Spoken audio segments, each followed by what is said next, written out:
Praise the lord. భూమి మీద నీరు ఆవిరై మేఘాలుగా మారి తిరిగి వర్ష రూపంలో భూమి మీద కురవడం వివరించబడింది. ప్రసంగి గ్రంథము 1వ అధ్యాయం 7వ వచనంలో, ఇర్మియా గ్రంథం 10వ అధ్యాయం 13వ వచనం, ఆమోసు గ్రంథము 9వ అధ్యాయం 6వ వచనం. ఆయన ఉదక బిందువులను పైనుండి కురిపించును. God drops of water.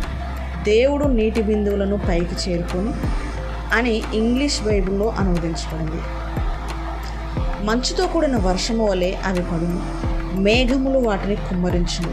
యోబు గ్రంథము 36వ అధ్యాయం 27-28 వచనాలు అని 2024 సంవత్సరాల క్రితమే బైబిల్ గ్రంథం బయలుపరిచింది.